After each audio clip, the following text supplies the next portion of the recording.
Hi welcome to Chandran maths. இது வந்து SSC GD இப்போ வரப்போற எக்ஸாம்க்காக வந்து பார்த்துட்டிங்கன்னா நம்ம 12 செட்டு முடிச்சிருக்கோம். அந்த 12 செட்டு கழிச்சு நம்ம ஆரம்பிக்கப்படுது 13வது செட். ஓகே, ஸோ ஆல்ரெடி இந்த அனாலிசிஸ்ல வந்து நம்ம டோட்டலாக எத்தனை கொஸ்டின் முடிச்சிருக்கோம் அப்படின்னா 240 கொஸ்டின்ஸ் கிட்ட நம்ம ஆல்ரெடி கம்ப்ளீட் பண்ணியாச்சு. ஓகே, ஸோ இந்த 200 கொஸ்டின் 240 கொஸ்டினுக்கான பிடிஎஃப்மே வந்து பார்த்துட்டிங்கன்னா நம்மளுடைய டெலகிராம் குரூப்ல அப்லோட் ஆயிரும். அதை வந்து நீங்கள் ரிவிஷனுக்கு வச்சுக்கலாம். ஓகே, சரி, இப்போ அதில் ஃபர்ஸ்ட் கொஸ்டின் பாருங்க. இது வந்து இப்போ ரீசெண்டாக எஸ்எஸ்சி ஜிடி எக்ஸாம் நடந்து முடிஞ்சதுல, ஸோ அதனுடைய ஷிஃப்ட் அனாலிசிஸ் தான். ஓகே, ஸோ இந்த அனாலிசிஸ் எல்லாமே நம்ம ஒரு 30 வீடியோக்கு மேலே போட போகிறோம். அந்த 30 வீடியோ நீங்கள் பார்த்தீங்க அப்படின்னா சாலிடாக 20 கொஸ்டினுக்கு நீங்கள் 15 கொஸ்டின் மேலே ஈஸியாக அட்டன் பண்ணலாம். சரியா? சரி, இதில் பாருங்க, ஆகஸ்ட் 2023 வந்து ஒரு சாம்பியன்ஷிப் நடந்துச்சு. என்னன்னா வேர்ல்டு அத்லெட்டிக்ஸ் சாம்பியன்ஷிப். எங்கன்னா ஹங்கேரியுடைய தலைநகரமான பூதாபெஸ்ட்ல நடந்துச்சு. ஓகே, ஹங்கேரியுடைய தலைநகரமான ஹங்கேரியுடைய கேபிட்டலான பூதாபெஸ்ட்ல தான் எது நடந்துச்சு அப்படின்னா வேர்ல்டு அத்லெட்டிக்ஸ் சாம்பியன்ஷிப் அப்படின்றது நடந்துச்சு. ஓகே, ஸோ இதுல நீரஜ் சோப்ரா அவர்கள் வந்து மென்ஸ் ஜாவ்லின் த்ரோ ஈவெண்ட்ல வந்து என்ன மெடல் ஜெயிச்சு கொடுத்தாரு அப்படின்றது தான் இதுல கேள்வி. ஓகே, ஸோ இதுக்கான ஆன்சர் வந்து பார்த்தீங்கன்னா கோல்டு மெடல். இதுக்கான ஆன்சர் என்னன்னா கோல்டு மெடல். ஸோ அப்போ நீரஜ் சோப்ரா அவர்களை பொறுத்த வரைக்கும் பார்த்தோம் அப்படின்னா நீரஜ் சோப்ரா, ஸோ இதுலயே இருக்கும். இதில் பார்த்தீங்கன்னா ஸோ உங்களுக்கு ஃபர்ஸ்ட் வந்து யாருன்னா நீரஜ் சோப்ரா அவர்கள். அவங்க டோட்டலாக வந்து வீசின லென்த் எவ்வளோன்னா 88.17 மீட்டர். ரைட்டா, மீட்டர்ஸ். அதுக்கப்புறம் வந்து பாகிஸ்தானை சேர்ந்த அர்ஷத் நதீம் அவர்கள் வந்து 87.82 மீட்டர்ஸ். அதுக்கப்புறம் வந்து செக் ரிப்பப்ளிக் அப்படின்னு சொல்லுவாங்க. ரைட்டா, என்னன்னா செக் ரிப்பப்ளிக், அந்த நாட்டை சேர்ந்த வாட்லெச், இவர் வந்து 86.67 மீட்டர். ஸோ நீங்க படிக்க வேண்டியது இவங்க ரெண்டு பேரை மட்டும் நீங்க படிச்சாலே போதுமானதான். நீரஜ் சோப்ரா அவர்கள், அதுக்கப்புறம் அர்ஷத் நதீம் அவர்கள். சரியா? சரி, இப்ப அதுக்கு அடுத்து வந்து நம்ம நீரஜ் சோப்ரா அவர்களை பொறுத்த வரைக்கும் பார்த்தோம்னா நீரஜ் சோப்ரா அவர்கள், ஸோ இவர் வந்து இப்ப 2024 பாரிஸ் ஒலிம்பிக் நடந்துச்சுல்ல, 2024 பாரிஸ் ஒலிம்பிக்ஸ். ஸோ அந்த பாரிஸ் ஒலிம்பிக்ஸ்ல வந்து நீரஜ் சோப்ரா அவர்கள் வந்து டோட்டலா எவ்வளவு தூரம் வந்து அவர் வந்து வீசினார் அப்படின்னு பார்த்துட்டீங்கன்னா கிட்டத்தட்ட 89.45 மீட்டர். 89.45 மீட்டர். சரியா? இவர் என்ன மெடல் ஜெயிச்சார்னா சில்வர் மெடல். ஒலிம்பிக்ஸ்ல சில்வர் மெடல் 2024 பாரிஸ் ஒலிம்பிக்ஸ்ல. என்ன sport? Javelin sport, javelin throw. அப்ப 2024 பாரிஸ் ஒலிம்பிக்ஸ்ல ஜெயிச்சது, கோல்டு மெடல் ஜெயிச்சது யார் அப்படின்னு பார்த்துட்டீங்கன்னா அர்ஷத் நதீம், பாகிஸ்தான் சேர்ந்தவர். அர்ஷத் நதீம். ஓகே, பாகிஸ்தானை சேர்ந்தவர். இவர் வீசிய லென்த் எவ்வளவு அப்படின்னா 92.97 மீட்டர். ரைட்டா? கேட்பாங்களா கேட்டா கண்டிப்பா கேட்பாங்க. அதுக்கப்புறம் வந்து பார்த்துட்டீங்கன்னா இதே இதுல பிரான்ஸ். ஸோ ஃபர்ஸ்ட் வந்து அர்ஷத் நதீம், செகண்ட் வந்து நீரஜ் சோப்ரா அவர்கள். அதுக்கப்புறம் பிரான்ஸ் மெடல் ஜெயிச்சது யாருன்னா ஆண்டர்சன் பீட்டர்ஸ். எந்த நாட்டை சேர்ந்தவர்னா கிரனடா அப்படின்ற நாட்டை சேர்ந்தவர். கிரனடா. ஓகே, ஸோ இவர் வீசிய லென்த் வந்து எவ்வளவு அப்படின்னா Anderson Peters. So Arshad Nadeem வந்து 92.97 மீட்டர், ஆண்டர்சன் பீட்டர்ஸ் வந்து 88.54 மீட்டர், 88.54 மீட்டர். சரியா? ஸோ இதை மட்டும் ஞாபகம் வச்சுக்கோங்க. அதுக்கப்புறம் ஸோ இந்த கொஸ்டின் வந்து நீரஜ் சோப்ரா அவர்களை பொறுத்த வரைக்கும் தானே கேட்டிருக்காங்க. ஸோ நீரஜ் சோப்ரா அவர்கள் வந்து எந்த ஒலிம்பிக்ஸ் இவர் வந்து கோல்டு மெடல் ஜெயிச்சிருக்காருன்னா 2020 டோக்கியோ ஒலிம்பிக்ஸ். 2020 ஜப்பானுடைய தலைநகரமான டோக்கியோல நடந்த ஒலிம்பிக்ஸ். ஸோ அதுல வந்து நீரஜ் சோப்ரா அவர்கள் வந்து எந்த மெடல் ஜெயிச்சார்னா கோல்டு மெடல் ஜெயிச்சார். சரியா? கோல்டு மெடல் ஜெயிச்சார். அவர் வீசிய லென்த் எவ்வளவுனா 87.58 மீட்டர்ஸ். Okay, 87.58 metres. சரியா? ஸோ இதை மட்டும் தெரிஞ்சு வச்சுக்கோங்க. மெயினா இந்த கொஸ்டின் வந்து நீரஜ் சோப்ரா அவர்களை பொறுத்த வரைக்கும் கேட்டதுனால நம்ம இதை பார்த்துருக்கோம். ஓகே, நெக்ஸ்ட் அடுத்த கொஸ்டின் பாருங்க. இதுல என்ன கேட்கறாங்க அப்படின்னா ஸ்போர்ட்ஸ் ரிலேட்டடான கொஸ்டினே தான். ஸோ உங்களுக்கு ஷூட்டிங்ல வந்து நிறைய ஈவெண்ட் இருக்கு. சரியா? ஷூட்டிங் ஸ்போர்ட்ல வந்து அதாவது 10 மீட்டர்ஸ் டிஸ்டன்ஸ்ல ஷூட்டிங் இருக்கு, 25 மீட்டர்ஸ் ஷூட்டிங் இருக்கு, 50 மீட்டர் ஷூட்டிங் இருக்கு. அதை வந்து என்னன்னு சொல்லுவாங்க அப்படின்றதான் கேள்வி. சரியா? அதை வந்து என்ன அப்படின்னு சொல்லுவாங்கன்னா ரைஃபிள் ஷூட்டிங் அப்படின்னு சொல்லுவாங்க. Rifle shooting. ஸோ இதையுமே நம்ம பார்த்துருவோமா? ஸோ அதே பாரிஸ் ஒலிம்பிக்ஸ் நிமிஷம்.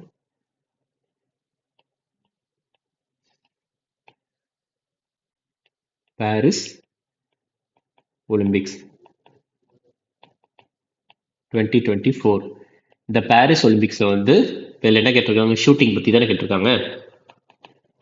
ஸோ ஷூட்டிங்ல வந்து இந்தியா சார்பா ஐ போட்டு ரவுண்ட் போட்டிருக்கேன் இந்தியா, சரியா. இந்தியா சார்பா வந்து ஷூட்டிங்ல வந்து 2 பிரான்ஸ் மெடல், 2 பிரான்ஸ் மெடல், ஒன்று ரெண்டாவதுமே வந்து பார்த்துட்டீங்கன்னா பிரான்ஸ், சரியா. ஸோ இப்போ வந்து பார்த்துட்டீங்கன்னா மூணாவதும் பிரான்ஸ் தான், மொத்தம் 3 பிரான்ஸ் மெடல். அதில் வந்து இந்த 2 பேர் வந்து டீம், சரியா, டீம் போட்டு. அப்போ முதல் பிரான்ஸ் மெடல் யார் அப்படின்னா மனு பேக்கர் அவர்கள், மனு பக்கர். அப்புறம் இந்த டீம் வந்து யார் அப்படின்னு பார்த்துட்டீங்கன்னா மனு பக்கர் மற்றும் சரப்ஜோத் சிங். ஓகே. ஸோ இந்த 2 பேர் தான் வந்து பார்த்துட்டீங்கன்னா 3 பிரான்ஸ் மெடல் ஜெயிச்சிருக்காங்க. மனு பக்கர் மட்டுமே இந்த பாரிஸ் ஒலிம்பிக்ஸ்ல 2 பிரான்ஸ் மெடல் ஜெயிச்சிருக்காங்க, சரியா. அதை ஒரு தடவை பார்த்துக்கோங்க. அதுக்கப்புறம் வந்து ஈவெண்ட், இந்த பிரான்ஸ் மெடல் ஜெயிச்சிருக்காங்கல்ல மனு பக்கர், எந்த ஈவெண்ட்ல வந்து இந்த மெடல் அடிச்சிருக்காங்க அப்படின்னா 10 metre air pistol event. 10 metre நம்ம இதில் பார்த்தோம்ல, 10 metre, 25 metre, 50 metre. So Manu Bhaker ஜெயிச்சது வந்து 10 metre air pistol event. Okay. அதுக்கப்புறம் இவங்க 2 பேருமே எந்த ஈவெண்ட் அப்படின்னா இதுவுமே 10 மீட்டர் ஏர் பிஸ்டல் ஈவெண்ட் தான், 10 metre air pistol event.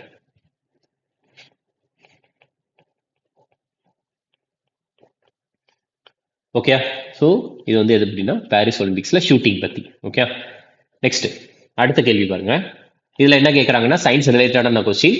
So சயின்ஸ்ல என்ன கேட்கறாங்கன்னா எந்த கேஸை, ரைட்டா, ஸோ எந்த இப்போ ஆப்ஷன்ல கொடுத்துருக்க எந்த வாயு வந்து நம்ம கூல் பண்ணி, அதாவது குளிர்வித்து ரொம்ப கம்ப்ரஸ் அழுத்தும் போது வந்து பார்த்துட்டீங்கன்னா ஒரு மிக முக்கியமான திரவ நிலைக்கு மாறும், அதாவது ஃப்ளூயிட் ஸ்டேட்ல தண்ணியா மாறக்கூடியது எது அப்படின்றதான் இதுக்கான கேள்வி. இதுக்கான ஆன்சர் வந்து என்னன்னா கார்பன் டை ஆக்சைடு, சரியா. இதுக்கான ஆன்சர் என்னன்னா carbon di oxide. Carbon di oxide பொறுத்த வரைக்கும் நம்ம பாக்குறப்ப உங்களுக்கு வந்து கிரீன் ஹவுஸ் கேசஸ் அப்படின்ற ஒரு கான்செப்ட் இருக்கு, சரியா. கிரீன் ஹவுஸ் கேசஸ் இது வந்து நிறைய டைம் கேட்டிருக்கிறாங்க, கேட்கவும் செய்வாங்க, சரியா. கிரீன் ஹவுஸ் கேசஸ், இந்த கிரீன் ஹவுஸ் கேசஸ் என்ன பண்ணும் அப்படின்னு பார்த்துட்டீங்கன்னா பூமியை வந்து ஒரு கரெக்டா ஒரு ஆவரேஜான டெம்பரேச்சர் மெயின்டைன் பண்றதுக்கு இந்த கிரீன் ஹவுஸ் கேசஸ் வந்து முக்கியமான ஒரு பங்கு ஆற்றும், ரைட்டா. ஸோ கிரீன் ஹவுஸ் கேசஸ்ல வந்து என்னெல்லாம் முக்கியமானது அப்படின்னு பார்த்துட்டீங்கன்னா first carbon dioxide. Greenhouse கேசஸ்ல முக்கியமானதெல்லாம் கார்பன் டை ஆக்சைடு. நெக்ஸ்ட் வந்து பார்த்துட்டீங்கன்னா மீத்தேன், அடுத்து நைட்ரஸ் ஆக்சைடு, அதுக்கப்புறம் ஹைட்ரோ ஃப்ளோரோ கார்பன்,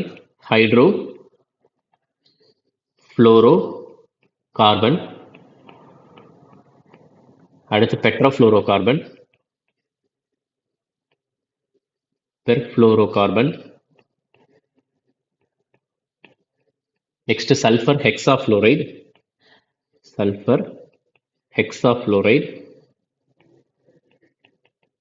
அதுக்கப்புறம் வந்து நைட்ரஜன் ட்ரைஃப்ளோரைட். இதெல்லாம் வந்து முக்கியமான கிரீன் ஹவுஸ் கேஸ், ட்ரைஃப்ளோரைட், ரைட்டா. ஸோ இதனோட கெமிக்கல் ஃபார்முலா அப்படின்னு கேட்டாங்க அப்படின்னா கார்பன் டை ஆக்சைடுக்கு CO2, மீத்தேனுக்கு CH4, nitrous oxide N2O, hydrofluorocarbon HFC, hydrofluorocarbons, perfluorocarbon PFC, sulphur hexafluoride SF6, ஹெக்ஸானா 6, ரைட்டா. அடுத்து வந்து பார்த்துட்டீங்கன்னா நைட்ரஜன் ட்ரைஃப்ளோரைடு. ஸோ ட்ரை அப்படின்றது வந்து பார்த்துட்டீங்கன்னா 3, அப்போ நைட்ரஜன் ட்ரைஃப்ளோரைடுனா N-F3, ஓகே. ஸோ இதெல்லாம் வந்து பார்த்துட்டீங்கன்னா முக்கியமான கிரீன் ஹவுஸ் கேஸஸாக கருதப்படுகிறது, ரைட்டா. ஸோ இதை மட்டும் மெயினாக ஞாபகம் வச்சுக்கோங்க. நெக்ஸ்ட் அடுத்த கேள்வி எதை பற்றி கேட்டிருக்காங்கன்னா ஒரு ட்ரெயின், ரைட்டா. ஸோ ஒரு ட்ரெயினை வந்து விட்டுருக்குறாங்க, அந்த ட்ரெயினை வந்து ஆரம்பிச்சு வச்சது யார் அப்படின்றதும் கொடுத்துருக்காங்க. யார் அப்படின்னா டாக்டர் மன்சுக் மண்டாவியா, அதாவது ஹெல்த் அண்ட் ஃபேமிலி வெல்ஃபேர் துறையும் அதுக்கப்புறம் கெமிக்கல்ஸ் அண்ட் ஃபர்டிலைசர் துறைக்கும் இவர் தான் அமைச்சர். ஆனா இப்ப கிடையாது, ரைட்டா. ஸோ அப்ப இப்ப கிடையாது அப்படின்னா இவரை பேரை கொடுத்துருக்காங்கன்னா அப்ப 2023 தான் அதாவது குடும்ப நலம் மற்றும் சுகாதாரத்துக்கு வந்து யார் அமைச்சிருந்தா மன்சுக் மண்டாவியா, ரைட்டா. ஸோ அப்ப ரசாயனம் மற்றும் உரங்கள் துறைக்கு இவரும் தான் மன்சுக் மண்டாவியா தான். அடுத்து Ashwini Vaishnaw, minister for railways, communication, electronics and information technology. யார் அப்படின்னா அஸ்வினி வைஷ்ணவ். 2 பேர் ரிலீஸ் பண்ணிருக்காங்க, ஒன்னியான டாக்டர் மன்சுக் மண்டாவியா, இன்னொன்னு ஸ்ரீ அஸ்வினி வைஷ்ணவ். ஸோ இந்த ட்ரெயின் எப்போ வந்து ரிலீஸ் பண்ணுது அப்படின்றத கேள்வி. இதுக்கான ஆன்சர் வந்து 2023, சரியா, 2023. ஸோ அப்ப இப்போ வந்து ministry of health and family welfare, ரைட்டா. இப்போ வந்து பார்த்துட்டீங்கன்னா இந்த துறைக்கு அமைச்சர், ஸோ இந்த துறைக்கு வந்து அமைச்சர் யார் அப்படின்னு பார்த்துட்டீங்கன்னா ஜேபி நட்டா அவர்கள். ஜேபி நட்டா, ரைட்டா. அதுக்கப்புறம் கெமிக்கல்ஸ் அண்ட் ஃபர்டிலைசர்ஸ்க்கு யார் மினிஸ்டர் அப்படின்னா இதுவும் ஜேபி நட்டா தான். ஜேபி நட்டா அவர்கள். அதுக்கப்புறம் வந்து பார்த்துட்டீங்கன்னா minister for railways Ashwini Vaishnaw. சரியா, இங்க இருக்காருல அஸ்வினி வைஷ்ணவ். அடுத்து minister of electronics and information technology, இதுவும் அஸ்வினி வைஷ்ணவ் தான். அடுத்து மினிஸ்டர் ஃபார் கம்யூனிகேஷன். சரியா, கம்யூனிகேஷன் யாரா? ஜோதிர் ஆதித்ய சிந்தியா. ஜோதிர் ஆதித்ய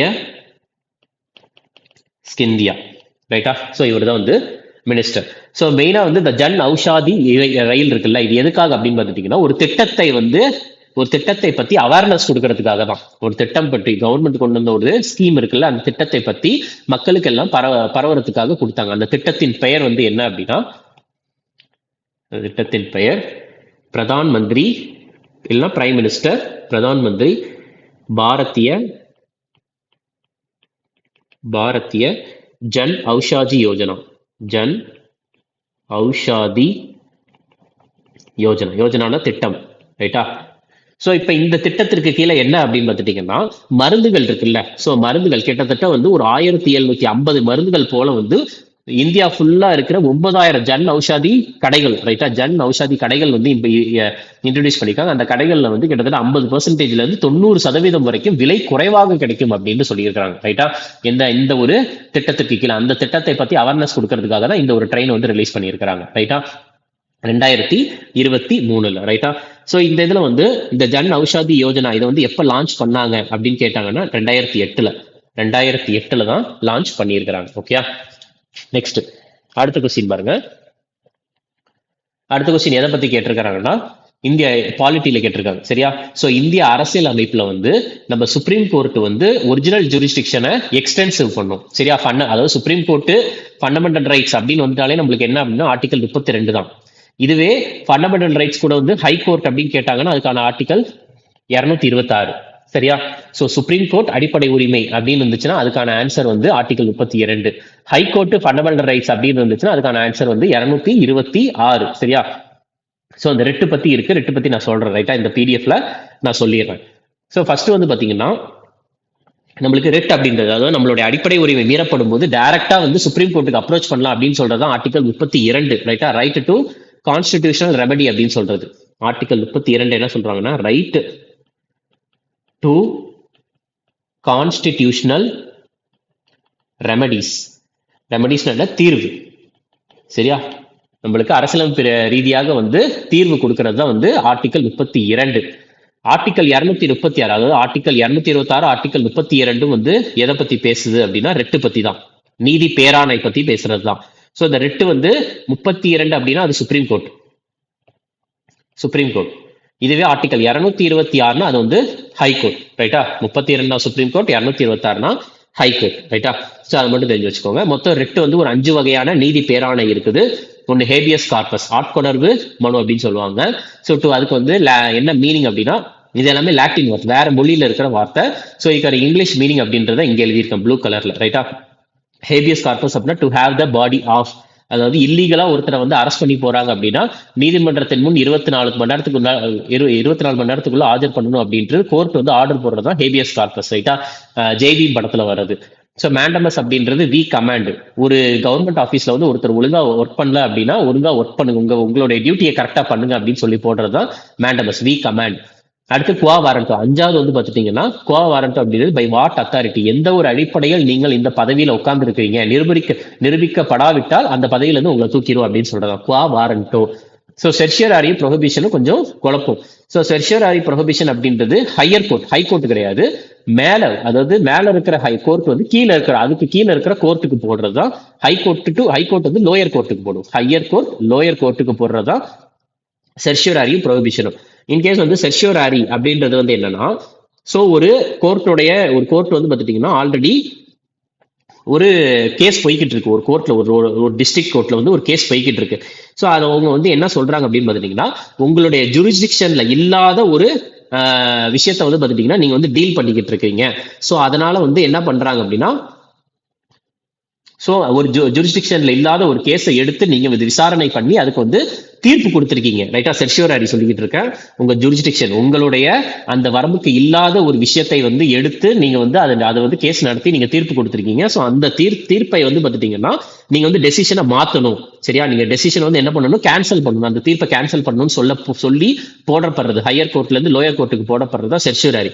ப்ரொஹிபிஷன் அப்படின்றது ஹையர் கோர்ட் லோயர் கிட்ட சொல்லும், உங்களுடைய ஜூரிஸ்டிக்ஷன்ல இல்லாத ஒரு கேஸ் எடுத்து விசாரிச்சுக்கிட்டு இருக்கீங்க, அதனால அந்த கேஸை வந்து எந்த கோர்ட்டுக்கு வந்து அவங்க அந்த ஜூரிஸ்டிக்ஷன்ல எலிஜிபிளோ அந்த கோர்ட்டுக்கு டிரான்ஸ்ஃபர் பண்ணுங்க, கேஸை டிரான்ஸ்ஃபர் பண்ண சொல்லப்படுறதும் ப்ரோஹிபிஷன் அப்படின்ட்டு சொல்லுவாங்க. ஓகே, நெக்ஸ்ட் அடுத்த கொஸ்டின் பாருங்க. ஸோ இது புரிஞ்சிருக்கும் அப்படின்ட்டு நினைக்கிறேன், ரைட்டா? ஸோ ரிட் ஜூரிஸ்டிக்ஷன் அப்படின்னா நீதி பேராணை. ஸோ இதுல ஆர்டிகல் 13 அப்படின்றது எதை பத்தி சொல்லுது அப்படின்னா, இது ஃபண்டமெண்டல் ரைட்ல வர்றது, அடிப்படை உரிமைகள்ல. ஸோ என்ன சொல்றாங்கன்னா, ஒரு சட்டமோ, சரியா, அதாவது வந்து பாத்தீங்கன்னா ஒரு சட்டமோ இல்ல அவசர சட்டமோ இல்ல வந்து ஒரு ஏதோ ஒரு ஆர்டரோ எந்த விஷயமும் வந்து பாத்தீங்கன்னா அடிப்படை உரிமையை மீறப்படுற மாதிரி இருந்துச்சு அப்படின்னா அந்த சட்டம் என்பது கேன்சல் செய்யப்படும் அப்படின்னு சொல்றதா 13, சரியா? Laws inconsistent with fundamental rights declare to be null and void அப்படின்னு போட்டிருப்பாங்க. ஸோ அந்த அளவுக்கு டெப்தா போக வேண்டாம், ஜஸ்ட் தெரிஞ்சுக்கோங்க. ஏதாச்சும் ஒரு சட்டமோ ஆர்டரோ எந்த ஒரு விஷயமோ அடிப்படை உரிமை மீறப்படுற மாதிரி அந்த விஷயம் இருந்துச்சுன்னா சுப்ரீம் கோர்ட் வந்து அந்த சட்டத்தை வந்து கேன்சல் பண்ணும் அப்படின்னு சொல்றதான் ஆர்டிகல் 13. இந்த ஆர்டிகல் 31 அப்படின்றது ரைட் டு ப்ராப்பர்ட்டியை பத்தி பேசிச்சு, ஆனா கேன்சல் பண்ணிட்டாங்க. ரைட் டு ப்ராப்பர்ட்டி ஆனா கேன்சல் பண்ணாங்க, ரைட்டா? ஸோ இப்போ ரைட் டு ப்ராப்பர்ட்டி எங்க இருக்குது அப்படின்னா ஆர்டிகல் 307 இருக்கு, ரைட்டா? ஸோ அடிப்படை உரிமையில இருந்து தூக்கிட்டு லீகல் ரைட்ல வச்சுட்டாங்க, லீகல் ரைட்ல வச்சுட்டாங்க, சரியா? ஸோ இந்த தூக்குனது வந்து எந்த இந்திய அரசியலமைப்பு சட்ட திருத்தம் அப்படின்னா 44வது கான்ஸ்டிடியூஷனல் அமெண்ட்மெண்ட் ஆக்ட் 1978 தான் இதை தூக்குனாங்க, ரைட்டா? ஸோ இதையும் தெரிஞ்சு வச்சுக்கோங்க. இது எந்த பார்ட்ல இருக்குன்னா, இப்போ ஆர்டிகல் 300A எந்த பார்ட்ல இருக்குன்னா பார்ட் 12 இருக்கு, part 12. So part 3 fundamental rights article 31 right to property வந்து தூக்கிட்டு 44வது இந்திய அரசியலமைப்பு சட்ட திருத்தம் 1978 வந்து இந்த ரைட் டு ப்ராப்பர்ட்டியை தூக்கி ஆர்டிகல் 300A லீகல் ரைட்டா மாத்திட்டாங்க. பார்ட் 12 இருக்குது, ரைட்டா? நெக்ஸ்ட் பாருங்க. Which album earned Ricky Cage, okay? So அதாவது பார்த்துட்டீங்கன்னா 3வது கிராமி விருது, அதாவது கிராமி விருது அப்படின்ற ஒரு விருது இருக்கு, அது வந்து பார்த்துட்டீங்கன்னா ஆஸ்கார்ஸ், எம்மி அவார்டு அந்த மாதிரி ஒரு விருது, ரைட்டா? ஸோ அதுல ஒரே இந்தியர், சரியா, ஒரு இந்தியர் வந்து 3 தடவை கிராமி விருது வாங்கியிருக்கிறார் அப்படின்னா ஒரே ஒருத்தர் தான், ரிக்கி கேஜ் மட்டும்தான். ஸோ எந்த ஆல்பம்காக வாங்கியிருக்காரு அப்படின்னா divine tides, okay, divine tides. So இந்த கொஸ்டின் வந்து ரொம்ப ரொம்ப முக்கியமானது. கிராமி விருதை பொறுத்த வரைக்கும் 3 தடவை வாங்கின ஒரே இந்தியர் வந்து பார்த்துட்டீங்கன்னா யாருன்னா ரிக்கி கேஜ் அவர்கள். எந்த ஆல்பம்காக அப்படின்னா டிவைன் டைட்ஸ். அடுத்த கேள்வி எதை பத்தி கேட்டிருக்காங்கன்னா மீராபாய் சானு அவர்கள். ஸோ அப்போ வந்து ஸ்போர்ட்ஸ் பர்சன் கொடுத்து இந்த மாதிரி கொஸ்டின்ஸ் வந்து நம்ம அடிக்கடி பார்த்துக்கிட்டு இருக்கோம். ஸ்போர்ட் பர்சனை கொடுத்துட்டு அந்த ஸ்போர்ட்ஸ் பர்சன் வந்து எந்த ஸ்போர்ட் கூட ரிலேட் ஆனவங்க அப்படின்றதான் கேட்டிருக்காங்க. இதுக்கான ஆன்சர் வந்து என்ன அப்படின்னா இவங்க வந்து வெயிட் லிஃப்டர், சரியா? இவங்க வந்து weight lifter. So weight lifter அப்படின்னு பார்க்குறப்ப வெயிட் லிஃப்டிங் அப்படின்னு பார்க்குறப்பையும் சரி, ரெஸ்லிங் அப்படின்னு பார்க்குறப்பையும் சரி, நம்ம எத்தனை கிலோகிராம் கேட்டகரி அப்படின்றதையும் பார்க்கணும், சரியா? மீராபாய் சானு அவர்கள் வந்து எத்தனை கிலோகிராம் கேட்டகரியில வந்து இவங்க போட்டி போடுவாங்கன்னா 49 kilogram category, 49 kg category, okay? So அப்புறம் வந்து இவங்களை பொறுத்த வரைக்கும் இவங்களோட அச்சீவ்மெண்ட் வந்து என்னன்னா டோக்கியோ 2020 ஒலிம்பிக்ஸ், டோக்கியோ 2020 ஒலிம்பிக்ஸ், இதுல வந்து இவங்க வந்து சில்வர் மெடல் ஜெயிச்சிருக்காங்க, சரியா? இவங்க வந்து சில்வர் மெடல் ஜெயிச்சிருக்காங்க. இதுல வெயிட் லிஃப்டிங்ல தான் உமன்ஸ் 49 kg ஈவெண்ட்ல வந்து சில்வர் எந்த ஈவெண்ட்ல ஜெயிச்சாங்கன்னா 49 kg ஈவெண்ட் தான், 49 கிலோகிராம் ஈவெண்ட், ரைட்டா? அடுத்து பாருங்க. அடுத்து என்ன கேட்டிருக்காங்கன்னா 2 ஃபெஸ்டிவல்ஸ் கொடுத்துருக்காங்க. ஃபெஸ்டிவல்ஸ் கொடுத்து எந்த மாநிலத்தில் அது கொண்டாடப்படும் ஃபெஸ்டிவல் அப்படின்றது கேள்வி. இதுக்கான ஆன்சர் வந்து என்னன்னா ஃபட்டோர்பா ஜாத்ரா, இன்னொன்று மாண்டோ ஃபெஸ்டிவல். இது இரண்டுமே வந்து கோவா. மாண்டோ ஃபெஸ்டிவல் நம்ம ஆல்ரெடி பார்த்துருக்கோம், ரைட்டா? ஃபட்டோர்பா ஜாத்ரா, இன்னொன்று மாண்டோ ஃபெஸ்டிவல் வந்து ரெண்டுமே என்னன்னா கோவா தான், ஓகே? ஸோ கோவாவை பொறுத்த வரைக்கும் வேற ஒரு சில ஃபேமஸான ஃபெஸ்டிவல்ஸ்லாம் என்ன அப்படின்னா சாவோ ஜாவோ ஃபெஸ்டிவல், சாவோ ஜாவோ ஃபெஸ்டிவல், அதுக்கப்புறம் வந்து இந்த ஃபட்டோர்பா ஜாத்ரா, அதுக்கப்புறம் மாண்டோ ஃபெஸ்டிவல், அதுக்கப்புறம் வந்து என்ன அப்படின்னா நார்காசூர் பரேடு, நார்காசூர் அதாவது நரகாசூர், நார்காசூர் பரேட். ஸோ இந்த மாதிரி ஒரு சில ஃபேமஸான ஃபெஸ்டிவல்ஸ்லாம் எங்கே நடக்கும்னா கோவால நடக்கும், ரைட்டா? ஸோ அதுக்கப்புறம் வந்து ஷிகுமோ ஃபெஸ்டிவல், ஷிகுமோ ஃபெஸ்டிவல். ஸோ இது எல்லாமே வந்து எங்கே நடக்கும்னா கோவாவில் நடக்கக்கூடிய ஒரு சில ஃபேமஸான ஃபெஸ்டிவல்ஸ். ஸோ அதுக்கப்புறம் வந்து பார்த்துட்டிங்கன்னா கர்நாடகாவை பொறுத்த வரைக்கும் வேற என்ன சில ஃபேமஸ் அப்படின்னா கௌரி ஹப்பா, கௌரி ஹப்பா அப்படின்ற ஃபெஸ்டிவல். அதுக்கப்புறம் ஹம்பி உற்சவ், ஹம்பி உற்சவ். ஸோ இந்த மாதிரி ஒரு சில ஃபேமஸான ஃபெஸ்டிவல்ஸ்லாம் கர்நாடகா, ரைட்டா. ஸோ அதுக்கப்புறம் வந்து மத்திய பிரதேசை பொறுத்த வரைக்கும் லோக் ராங் ஃபெஸ்டிவல். அதுக்கப்புறம் Tansen music festival, Tansen music festival. Okay. அதுக்கப்புறம் வந்து மண்டு உற்சவ் அப்படின்றதெல்லாம் நிறைய இருக்கு. ஆனால் இந்த ரெண்டு தான் வந்து முக்கியமானது, ரைட்டா. அதுக்கப்புறம் கேரளாவை பொறுத்த வரைக்கும் திரிசூர் பூரம், இதை நம்ம ஆல்ரெடி பார்த்தோம், திரிசூர் பூரம். நெக்ஸ்ட் அதுக்கப்புறம் வந்து மகர விளக்கு, மகர விளக்கு அப்படின்ற திருவிழா. அதுக்கப்புறம் வந்து பார்த்துட்டிங்கன்னா ஒரு சில போட் ரைஸு. ஸோ அது எல்லாமே எங்கே நடக்கும் அப்படின்னா கேரளாவில் நடக்கக்கூடியது. ஸோ மெயினாக வந்து இந்த கொஸ்டினில் வந்து கோவா மட்டும் பாருங்க, ரைட்டா. அடுத்த கொஸ்டின் என்ன கேட்டிருக்காங்கன்னா இந்த 2011 one day international cricket world cup பற்றி நான் ஆல்ரெடி சொல்லியிருப்பேன். ஸோ அதே இதை வந்து பார்த்துட்டிங்கன்னா இந்த கொஸ்டினில் திருப்பியுமே ரிப்பீட் ஆயிருக்கு. இதுக்கான ஆன்சர் வந்து என்ன அப்படின்னா இது என்ன கேட்டிருக்காங்கன்னா 2011 one day international cricket world cup நடத்தியது யார் அப்படின்றத கேள்வி. இதுக்கான ஆன்சர் வந்து India, Sri Lanka, Bangladesh. Okay. So இந்த மூன்று நாடுகளும் சேர்ந்து தான் வந்து பார்த்துட்டிங்கன்னா நடத்தியிருக்கிறாங்க. ஸோ கிரிக்கெட் பொறுத்த வரைக்கும் ஒரே ஸ்லைடில் வந்து நம்ம ரிவிஷன் மாதிரி பார்த்துருவோமா கிரிக்கெட் பொறுத்த வரைக்கும். ஓகே. ஸோ கிரிக்கெட் இனிமேல் கிரிக்கெட் அப்படின்னு வந்துச்சுன்னா நம்ம இந்த ஸ்லைடை வந்து ரிவிஷனுக்கு அப்படியே பேஸ்ட் பண்ணிடலாம், ரைட்டா. சரி. ஸோ கிரிக்கெட்டை பொறுத்த வரைக்கும் வந்து பார்த்துட்டிங்கன்னா வேர்ல்டு கப், உலகக்கோப்பை நடக்கும். ஸோ உலகப்பு கோப்பை அப்படின்னு பார்க்குறப்ப வந்து 2 உலகக்கோப்பை இருக்கு. ஒன்று வந்து என்னன்னா ஒன் டே இன்டர்நேஷனல், சரியா, ஓடிஐ அப்படின்னா ஒன் டே இன்டர்நேஷனல். எத்தனை ஓவர் மேட்ச் அப்படின்னா 50 ஓவர் மேட்ச். அதுக்கப்புறம் வந்து T20 இன்டர்நேஷனல், இது எத்தனை ஓவர் மேட்ச் அப்படின்னா 20 ஓவர் மேட்ச், ரைட்டா. ஒன் டே இன்டர்நேஷனல்ல வந்து இந்தியா ஜெயிச்சிருக்காங்களா அப்படின்னு கேட்டாங்கன்னா 2 தடவை ஜெயிச்சிருக்காங்க. 1983 ஜெயிச்சிருக்காங்க. ரெண்டாவது வந்து 2011 ஜெயிச்சிருக்காங்க, ரைட்டா. அதனாலதான் 2011 ஒரு உலகக்கோப்பை எங்க நடந்திருக்கு அப்படின்றத கேள்வியை கேட்டிருக்காங்க. அதுக்கப்புறம் T20 இன்டர்நேஷனல் வேர்ல்டு கப் ஜெயிச்சிருக்காங்களா அப்படின்னு கேட்டா 2007 ஜெயிச்சிருக்காங்க. அதுக்கப்புறம் வந்து இப்ப 2024 வந்து ஜெயிச்சிருக்கிறாங்க. ஓகே. அதுக்கப்புறம் இந்த ஒன் டே இன்டர்நேஷனல் அப்படின்றது இருக்குல்ல. ஸோ வேர்ல்டு கப்பை பொறுத்த வரைக்கும் இந்த ஒன் டே இன்டர்நேஷனல், ஸோ இங்க எழுதுறேன். ஸோ ஒன் டே இன்டர்நேஷனலை பொறுத்த வரைக்கும் டோட்டலா வந்து நம்ம 4 தடவை ஃபைனல் போயிருக்கோம். 4 தடவை இந்தியா வந்து ஃபைனல் போயிருக்கு. ஸோ அந்த 4 தடவை எப்ப அப்படின்லாம் பார்த்துட்டீங்கன்னா 1983 இதுல ஜெயிச்சாச்சு. அதுக்கப்புறம் 2003, அதுக்கப்புறம் மூணாவது வந்து 2011, திருப்பி நாலாவது வந்து 2023, சரியா. ஸோ இந்த 4 தடவை ஃபைனல் போனதுல வந்து நம்ம 1983 1 ஜெயிச்சிருக்கோம். அதுக்கப்புறம் 2011 வந்து 1 நம்ம ஜெயிச்சிருக்கோம், ரைட்டா. ஸோ 2023 ஃபைனல் யாருக்கும் இடையில் நடந்துச்சுன்னா இந்தியாவிற்கும் வெர்சஸ் ஆஸ்திரேலியாவுக்கும் இடையில் தான் நடந்துச்சு. அதுல ஜெயிச்சது யார் அப்படின்னா ஆஸ்திரேலியா தான் ஜெயிச்சிருக்காங்க. ஓகே. ஜெயிச்சது யாருன்னா ஆஸ்திரேலியா. அடுத்து வந்து வேற என்ன மாதிரி கேள்வி தான் கேட்பாங்கன்னா 1983 ஜெயிக்கிறப்ப இந்தியாவுடைய டீம் கேப்டனா இருந்தது யாரு, 2011 யாரு அப்படின்றத கேட்கலாம். ஸோ 1983 வந்து கேப்டனா இருந்தது யாருன்னா இந்தியன் டீம், சி போடுறேன், சீனா கேப்டனா இருந்தது கபில் தேவ். ஓகே. 2011 வந்து கேப்டனா இருந்தது எம்எஸ் தோனி அவர்கள். ஓகே. ஸோ நெக்ஸ்ட் அதுக்கப்புறம் வந்து கிரிக்கெட் ரிலேட்டடா வந்து இப்போ கரண்ட் அஃபேர்ஸ் அப்படின்னு கேட்டாங்கன்னா ஒரு கரண்ட் அஃபேர்ஸ் இருக்கு. என்னன்னா இன்டர்நேஷனல் கிரிக்கெட் கவுன்சில் ஐசிசி இருக்காங்கல்ல, ஐசிசி வந்து எல்லா மாசமுமே வந்து ICC player of the month, ICC men's player of the month, ICC women's player of the month அப்படின்ட்டு ரிலீஸ் பண்ணுவாங்க. ஸோ இப்போ ரீசெண்டா வந்தது எந்த மாசத்துக்கு அப்படின்னா செப்டம்பர் மாசத்துக்கு. ஸோ செப்டம்பர் மாசத்துக்கு வந்து 2 பேர் வந்து செலக்ட் ஆயிருக்காங்க. ஐசிசி மென்ஸ் பிளேயர்ல வந்து காமிண்டு மேண்டி, அதுக்கப்புறம் ICC women's player of the month for September, சரியா. செப்டம்பருக்கு வந்து யார் அப்படின்னா டாமி பியூமண்ட்.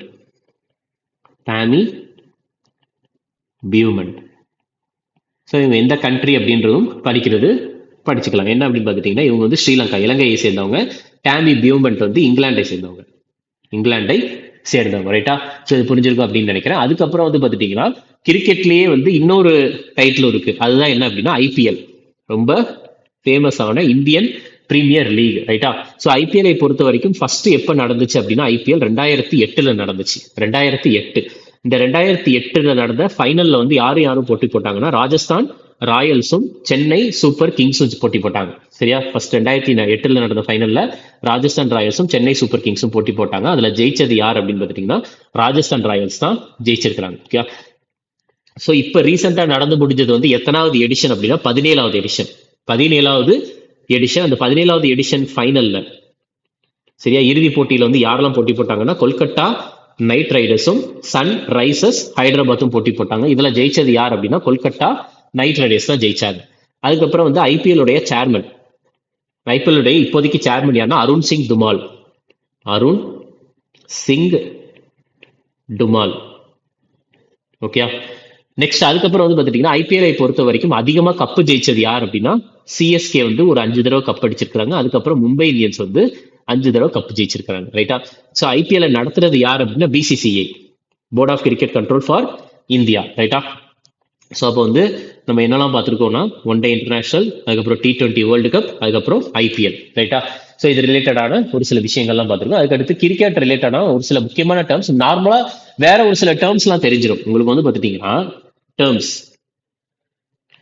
கிரிக்கெட் கூட ரிலேட் ஆன அசோசியேட் ஆன ஒரு சில டேர்ம்ஸ் அப்படின்னு பாக்குறப்ப இந்த ரன்னு விக்கெட்டு அதெல்லாம் தெரியும். ஸோ முக்கியமான வேற சில குழப்பறதெல்லாம் என்ன அப்படின்னு பாத்தீங்கன்னா ஃபாலோ ஆன் அப்படின்ற ஒரு விஷயம் இருக்கு. Follow on. அதுக்கப்புறம் என்னன்னா டிஎல்எஸ் மெத்தட் அப்படின்னு சொல்லுவாங்க. அது பேர் என்னன்னா டக்வர்த் லூயிஸ் மெத்தட். டிஎல்எஸ் அப்படின்னு சொல்லுவாங்கல்ல. டிஎல்எஸ்ல வந்து ரன் இவ்வளவு போட்டிருக்காங்க அப்படின்ட்டு அது அப்படின்னா என்னன்றத நான் சொல்றேன். Duckworth Lewis method. இது வந்து என்னன்னு சொல்லுவாங்கன்னா டிஎல்எஸ் அப்படின்னு சொல்லுவாங்க. அதாவது என்னன்னா இப்போ ஃபர்ஸ்ட் ஒரு டீம் விளையாண்டுருச்சு. அந்த விளையாண்ட டீம் வந்து ஒரு 100 ரன் அடிச்சிருக்காங்க, இல்லைன்னா 200 ரன் அடிச்சிருக்காங்க. அடுத்த டீம் வந்து விளையாட வரப்போ வந்து திடீர்னு பயங்கரமா மழை பெஞ்சிருச்சு. அப்போ வந்து அவங்க என்ன சொல்றாங்கன்னா 20 ஓவரோ இல்ல ஃபுல் மேட்ச் நடத்த முடியாது, வெறும் ஒரு 8 ஓவர் மட்டும் வச்சுக்கலாம். ஸோ ஆனால் இந்த 8 ரன்னுக்கு இவ்வளவு ரன் தான் அடிக்கணும்னு டிசைட் பண்ற மெத்தட் எந்த மெத்தட் மூலியமா அப்படின்னா டக்வர்த் லூயிஸ் மெத்தட் மூலியமா தான். சரியா? அதுக்கு அடுத்து வந்து பாத்துட்டீங்கன்னா LBW. So LBW full form என்ன அப்படின்னா leg before wicket.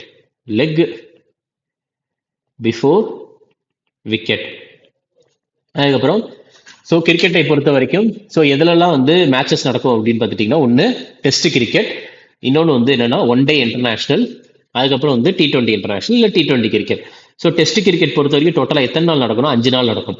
One day international எத்தனை ஓவர் நடக்கும்னா 50 ஓவர் நடக்கும். T20 மேட்ச் வந்து எத்தனை ஓவர் நடக்கும்னா 20 ஓவர் நடக்கும். ரைட்டா? 20 ஓவர் நடக்கும். ரைட்டா? ஸோ இதுதான் இந்த கொஸ்டினை பொறுத்த வரைக்கும். கிரிக்கெட் அப்படின்னு வந்துட்டாலே நம்ம இந்த ஒரு ஸ்லைடை அப்படியே காப்பி பண்ணி பேஸ்ட் பண்ணிடலாம். ரைட்டா? அடுத்த கொஸ்டின் பாருங்க. ஸோ கவர்மெண்ட் வந்து என்னன்னா ஒரு அமெண்ட்மெண்ட் அவங்க என்ன பண்ணியிருக்காங்க அப்படின்னா ஒரு திருத்த மசோதா கொண்டு வந்தாங்க. அது எதுல அப்படின்னா national capital territory of Delhi amendment bill. சரியா? பில்னா மசோதா. ஸோ அந்த மசோதா படி வந்து பார்த்துட்டீங்கன்னா ஒரு ஆஃபீஸை வந்து உருவாக்கி இருக்காங்க. என்ன ஆஃபீஸ் அப்படின்னா national capital civil services authority அப்படின்ற ஒரு ஆஃபீஸஸ் உருவாக்கி இருக்காங்க. அந்த ஆஃபீஸ்ல வந்து சீஃப் மினிஸ்டர் முதலமைச்சர் இருப்பாங்க, அடுத்து டெல்லியோட சீஃப் செக்ரட்டரி இருப்பாங்க, அடுத்து வேற யார் இருப்பாங்க அப்படின்றதான் கேள்வி. இதுக்கான answer principal home secretary of Delhi. சரியா? Principal home secretary of Delhi. So டெல்லியை பொறுத்த வரைக்கும் வந்து பார்த்துட்டீங்கன்னா ஸோ உங்களுக்கு வந்து எந்த விஷயம் தெரியல அப்படின்னா இது வந்து எந்த சட்டத்தின் மூலியமாக டெல்லி வந்து தலைநகரமாக மாறப்பட்டது? டெல்லி எந்த சட்டத்தின் மூலமாக? ஒரு நிமிஷம். ஸோ டெல்லி எந்த சட்டத்தின் மூலியமாக தலைநகரமாக மாறப்பட்டதுன்னா national capital territory act 1991. National capital territory act 1991. இந்த சட்டத்திற்கு கீழே தான் வந்து பார்த்துட்டீங்கன்னா டெல்லி வந்து தலைநகரமாக மாறப்பட்டது. ரைட்டா? அதுக்கடுத்து ஸோ ஹிஸ்டரி ரிலேட்டடா பார்த்தோம்னா டெல்லியோடைய ஃபவுண்டர் யார் அப்படின்னா அனங்கபால் டோமர். ஃபவுண்டர் யாருன்னா டெல்லியோடைய ஃபவுண்டர் யாருன்னா அனங்கபால் டோமர் அவர்கள். ரைட்டா? சரி. இப்ப அதுக்கு அடுத்து வேற என்ன மாதிரி கேள்விகள் கேட்கலாம்? ஏன்னா இந்த சட்டத்தை, அதாவது நேஷனல் கேபிட்டல் டெரிட்டரி சட்டம் 1991 தான் திருத்தம் பண்ணியிருக்காங்க. National capital territory of Delhi திருத்த மசோதா 2023. சரியா?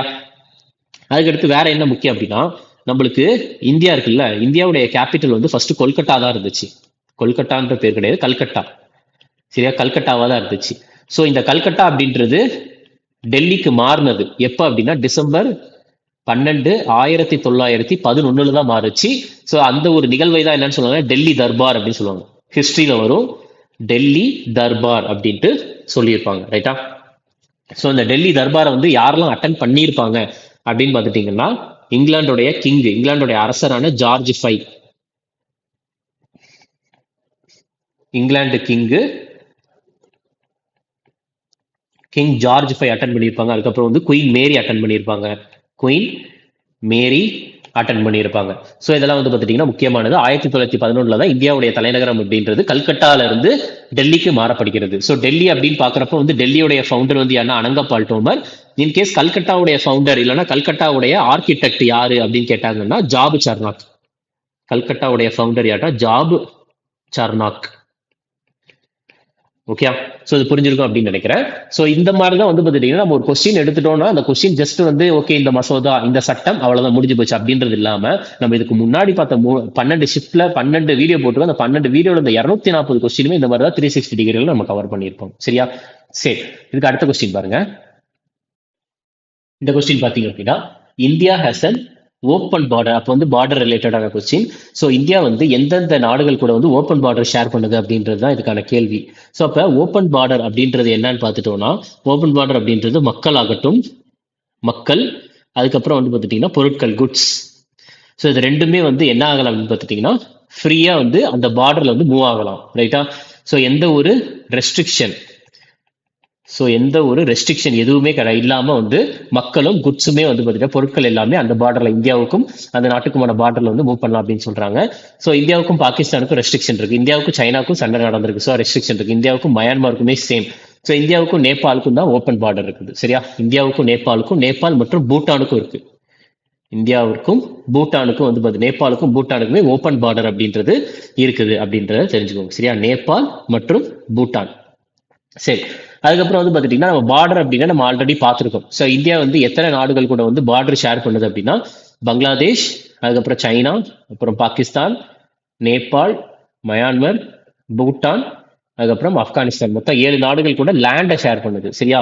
ஸோ இந்தியாவை பொறுத்த வரைக்கும் வந்து பார்த்துட்டிங்கன்னா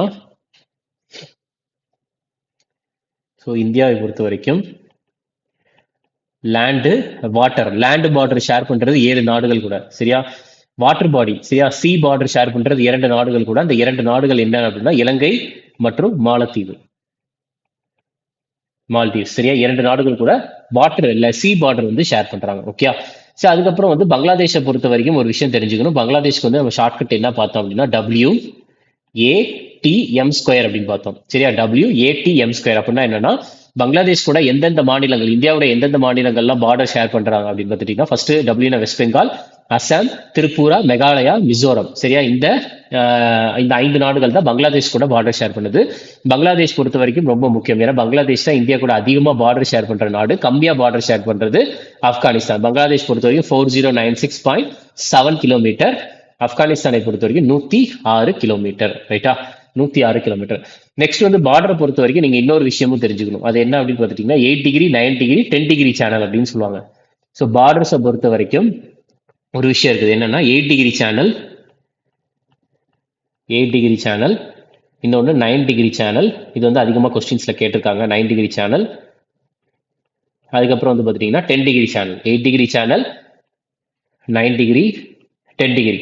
ஸோ உங்களுக்கு 8 டிகிரி சேனல் வந்து எதையும் பிரிக்குது அப்படின்னு கேட்பாங்க. அதாவது 8 டிகிரி, 9 டிகிரி, 10 டிகிரி அப்படின்னா என்னன்னா, ஸோ இப்போ இதுதான் பூமி அப்படின்னா இது வந்து 0 டிகிரி ஈக்குவேட்டார். ரைட்டா? ஸோ இது மேலே வந்து 1 டிகிரி, 2 டிகிரி, 3 டிகிரி, 4 டிகிரி அப்படின்னு போய்கிட்டே இருக்கும். அதுதான் வந்து இந்த டிகிரி அப்படின்னு போட்டிருக்கேன். ஸோ இந்த 8 டிகிரி சேனல் வந்து எந்த 2 விஷயத்தையும் பிரிக்குது அப்படின்னு கேட்குறாங்கன்னா மினிக்காய் தீவையும் மாலத்தீவையும் பிரிக்குது. ரைட்டா? எந்த 2ஐயும் அப்படின்னா separate the islands of Minicoy தீவுகள் மற்றும் மாலத்தீவுகள், மால்தீவ். ஸோ இந்த 2ஐயும் பிரிக்கிறது தான் வந்து 8 டிகிரி சேனல். 9 டிகிரி சேனல் அப்படின்றது எதையும் பிரிக்குது அப்படின்னா லட்சத்தீப்பையும் மினிக்காயையும் பிரிக்குது. லட்சத்தீப் மற்றும் மினிக்காய் இந்த 2ஐயும் பிரிக்கிறது. அடுத்த 10 டிகிரி சேனல் வந்து அந்தமானையும் நிக்கோபாரையும் பிரிக்கிறது. இந்த 10 டிகிரி சேனல் ரொம்ப முக்கியமானது.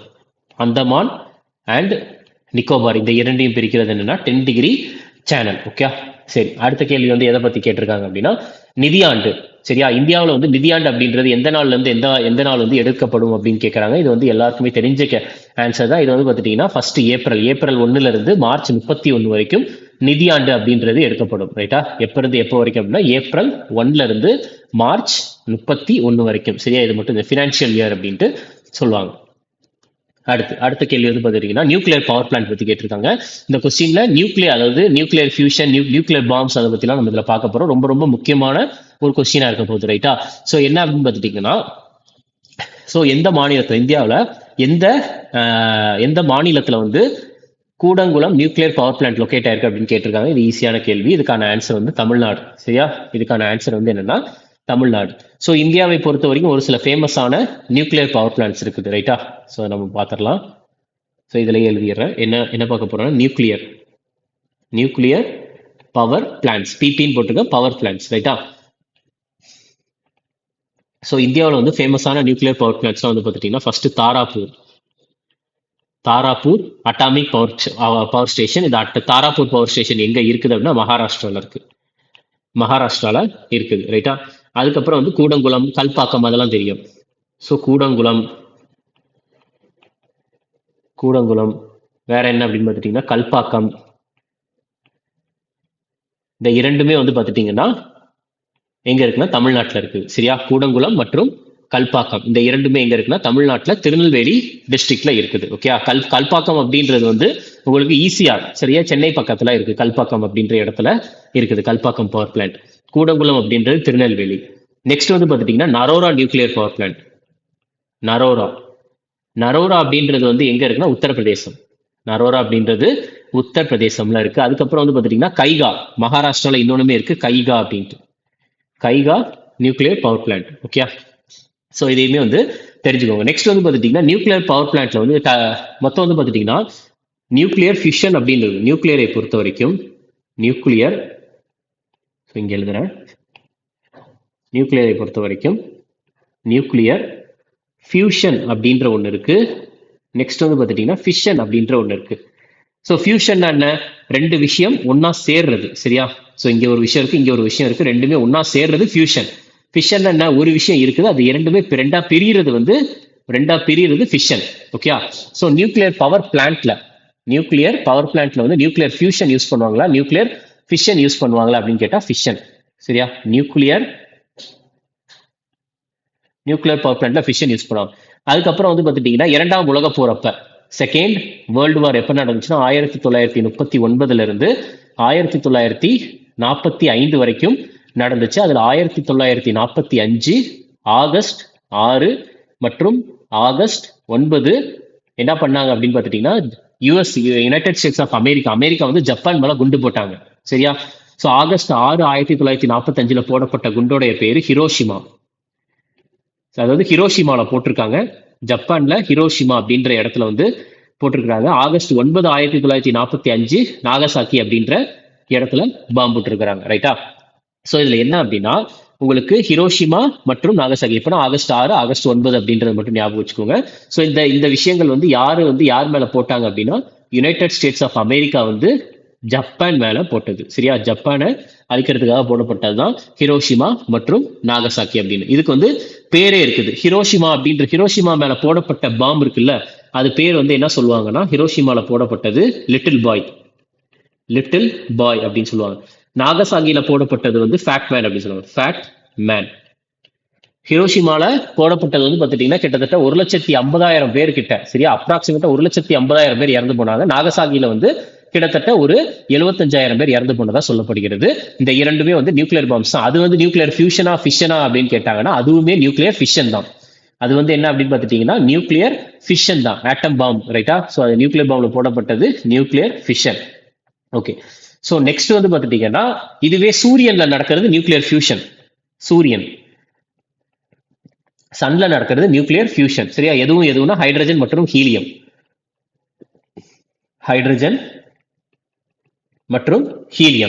ஸோ இதை வந்து ஞாபகம் வச்சுக்கோங்க. ஓகேயா, ஸோ அது புரிஞ்சிருக்கும் அப்படின்னு நினைக்கிறேன். ஹிரோஷிமா மற்றும் நாகசாக்கி. ஸோ மெயினா வந்து எந்த ஒரு விஷயங்களை வந்து யூஸ் பண்ணாங்க அப்படின்னா ரெண்டு இது. ஒன்று வந்து பார்த்துட்டீங்கன்னா யுரேனியம் 235 ஹிரோஷிமால யூஸ் பண்ணப்பட்டது எந்த நியூக்ளியர் எலமெண்ட் அப்படின்னா ஹிரோஷிமால யூஸ் பண்ணப்பட்டது யுரேனியம் 235 அப்படின்னு சொல்லுவாங்க. யுரேனியம் 235. இதுவே வந்து நாகசாக்கில யூஸ் பண்ணப்பட்டது வந்து என்ன அப்படின்னா புளுட்டோனியம் 239. புளுட்டோனியம் 239. சரியா?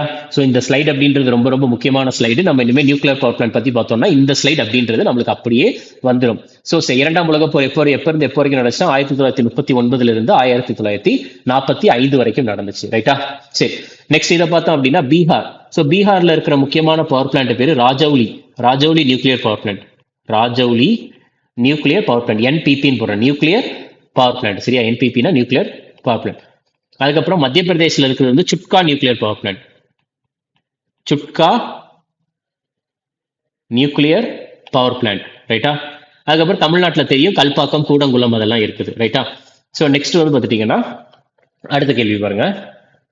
ஸோ முக்கியமான விஷயங்கள் எல்லாமே இதில் சொல்லியிருக்கு. இதை பார்த்தீங்க அப்படின்னா நிறைய இன்ஃபர்மேஷன் இது மூலியமா தெரிஞ்சுக்கலாம். இனிமேல் அடுத்த நியூக்ளியர் பவர் பிளான்ட் பற்றியோ இல்லை நியூக்ளியர் ஃபியூஷனோ ஃபிஷனோ பற்றி வந்துச்சுன்னா நம்ம இந்த ஸ்லைடை அப்படியே போட்டுடலாம். ஓகே, நெக்ஸ்ட் கொஸ்டின் பாருங்க. இதுல என்ன சொல்லியிருக்காங்க அப்படின்னா கிரிப்ஸ் மிஷன். சரியா? ஹிஸ்டரி ரிலேட்டடான கொஸ்டின். இந்தியாவிற்கு வந்து கிரிப்ஸ் மிஷன் அப்படின்றவங்க எப்ப எந்த வருஷம் வந்து வந்தாங்க அப்படின்றது தான் வந்து கேள்வி. ரைட்டா? ஸோ இதுக்கான ஆன்சர் வந்து கிரிப்ஸ் மிஷன் எப்போ வந்தாங்கன்னா 1942. ரைட்டா? 1942 மார்ச்ல வந்தாங்க. Okay, Cripps mission. So Cripps மிஷனை பொறுத்த வரைக்கும் கிரிப்ஸ் மிஷன் வந்தப்ப இங்க எழுதுறேன். கிரிப்ஸ் மிஷன் வந்தப்ப இந்தியாவுடைய வைஸ்ராயா இருந்தவர். சரியா? கிரிப்ஸ் மிஷன் வந்தப்ப இந்தியாவுடைய வைஸ்ராயா இருந்தவர் வந்து யார் அப்படின்னா லென்லித் கவ். சரியா? ஸோ ஏன் நம்ம வந்து இந்த மாதிரி சின்ன சின்ன விஷயங்கள்லாம் படிக்கிறோம் அப்படின்னா இதெல்லாம் வந்து ஆல்ரெடி எக்ஸாம்ல கேட்டிருக்கிறாங்க. நிறைய டைம் வந்து கேட்டதுனால மட்டும்தான் வந்து இந்த மாதிரி ஒரு சில சின்ன சின்ன ஃபேக்டை எழுதிக்கிட்டு இருக்கோம். ரைட்டா? ஸோ இதுக்கான இது வந்து பார்த்துட்டீங்கன்னா கிரிப்ஸ் மிஷன் வந்தப்ப இந்தியாவுடைய வைஸ்ராயா இருந்தவர் வந்து யாருன்னா லென்லித் கவ். அதை மட்டும் ஞாபகம் வச்சுக்கோங்க. சரி, அப்ப கிரிப்ஸ் மிஷன் அப்படின்றது வந்து வேற இதுல மெம்பர்ஸ்லாம் யார் வந்தாங்க அப்படின்றத பார்ப்போம். ஸோ கிரிப்ஸ் மிஷனை பொறுத்த வரைக்கும் இங்க எழுதுறேன் மெம்பர்ஸ். சரி, ஃபர்ஸ்ட் வந்து யார் அப்படின்னா ஸ்டாஃபோர்டு இங்கே போட்டுறேன் மெம்பர்ஸ். ஓகே, யாரெல்லாம் உறுப்பினர்கள்? Stafford Cripps. அதுக்கு அடுத்து வந்து யாருன்னா ஏவி அலெக்சாண்டர், இல்லை அலெக்சாண்டர் அப்படின்னு அலெக்சாண்டர். நெக்ஸ்ட் வந்து பெத்திக் லாரன்ஸ். இன்னொருத்தர் யாருன்னா பெத்திக் லாரன்ஸ். ஸோ இவங்க 3 பேர் தான் வந்து பார்த்துட்டீங்கன்னா மெம்பர்ஸ். கிரிப்ஸ் தான் வந்து அதில் சேர்மனா இருந்தார். ரைட்டா? ரிச்சர்ட் ஸ்டாஃபோர்டு கிரிப்ஸ் அப்படின்னு சொல்லுவாங்க. கிரிப்ஸ் மிஷன் வந்தது எப்போனா உங்களுக்கு 1942 மார்ச் மாசம் வந்தாங்க. கிரிப்ஸ் மிஷன் வரப்போ வந்து பிரிட்டிஷோடைய பிரைம் மினிஸ்டரா இருந்தது யார் அப்படின்னா பிரிட்டிஷ் பிரைம் மினிஸ்டரா இருந்தது யாருன்னா வின்ஸ்டன்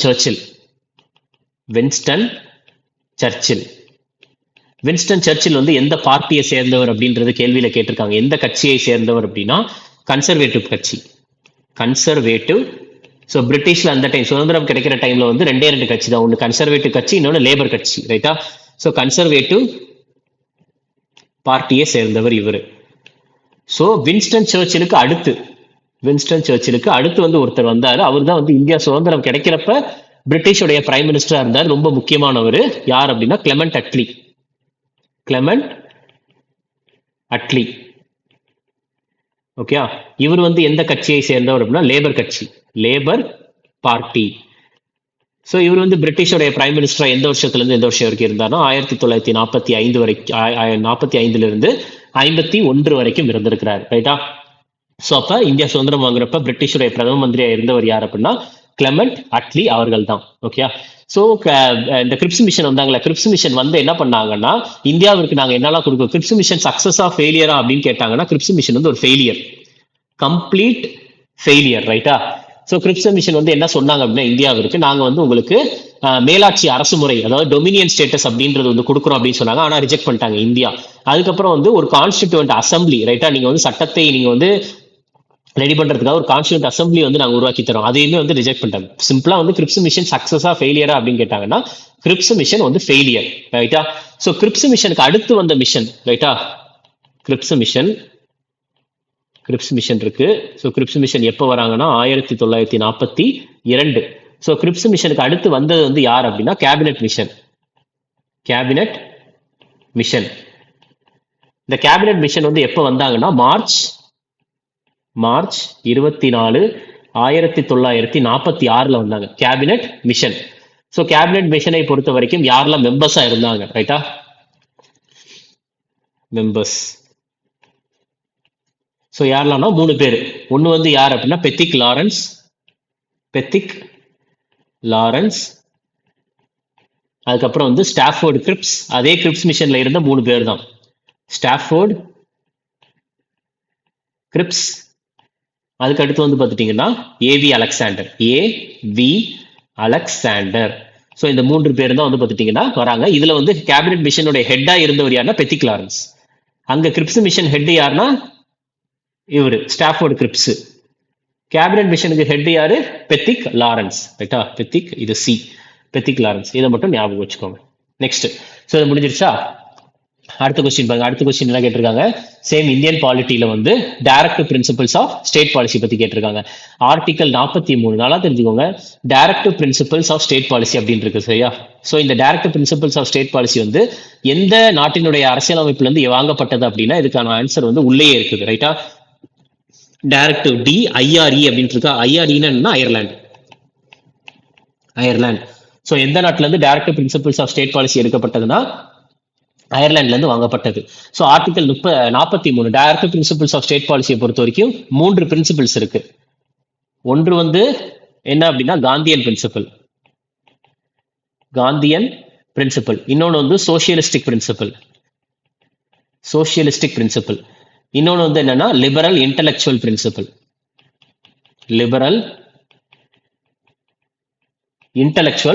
பிரின்சிபல். ஸோ இப்போ காந்தியன் பிரின்சிபல் அப்படின்னு வரப்போ வந்து பார்த்துட்டீங்கன்னா என்னெல்லாம் வரும்னா, ஃபார் எக்ஸாம்பிள் வந்து அதுல வந்து rural development, village panchayat, education, weaker செக்ஷனுக்கு வெல்ஃபேர், இந்த மாதிரி எல்லாமே வரும். ஸோ அப்போ அதுல வந்து ரூரல் டெவலப்மெண்ட், கோஆபரேட்டிவ் சொசைட்டி, அந்த மாதிரி தான் வந்து காந்தி வந்து அவருடைய ஐடியாலஜி, காந்தியோட ஐடியாலஜி தான். ஸோ இப்போ காட்டேஜ் இண்டஸ்ட்ரி அதை ப்ரொமைட் பண்ணணும் அப்படின்னு இருக்கு. ஸோ இது எந்த பிரின்சிபல் அப்படின்னா ஈஸியா எழுதிடலாம்.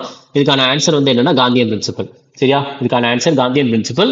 நம்மளுடைய பாலிட்டி கோர்ஸ்ல டிபிஎஸ்பிக்கு வந்து டிபிஎஸ்பியை பொறுத்த வரைக்கும் எந்த ஆர்டிகல்ல இருந்து எந்த ஆர்டிகல்னா ஃபர்ஸ்ட் பார்ட் 4ல டிபிஎஸ்பி இருக்கு. எந்த ஆர்டிகல் 36 இருந்து ஆர்டிகல் 51 வரைக்குமே டிபிஎஸ்பி தான்.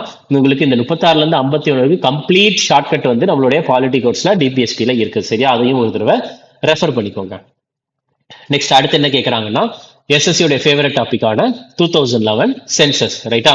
ஸோ இந்த 2011 சென்சஸை பொறுத்த வரைக்கும் இந்தியாவுடைய மக்கள் தொகை அப்படின்றது 121 கோடி அப்படின்னு சொல்றாங்க. இந்த 121 கோடியில வந்து பெண்களுடைய பாப்புலேஷன் வந்து எத்தனை சதவீதம் அப்படின்றதுதான் கேள்வி.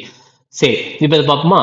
ஸோ உங்களுக்கு நம்ம இதை வந்து பார்த்துட்டீங்கன்னா நம்ம இந்த ஸ்லைட்ல பார்த்துருவோம். இந்த ஸ்லைட்ல தான் வந்து நம்ம வந்து ரெஃபரன்ஸ்க்கு எடுக்கிறோம். கடைசி, அதாவது நம்மளுடைய 30 அனாலிசிஸும் முடிஞ்சதுக்கு அப்புறம் சென்சஸ் அப்படின்றதுக்கு வந்து தனியா வந்து ஒரு வீடியோ போட்டு இந்த ஸ்லைடையே திருப்பி நம்ம எக்ஸ்பிளைன் பண்ண போறோம்.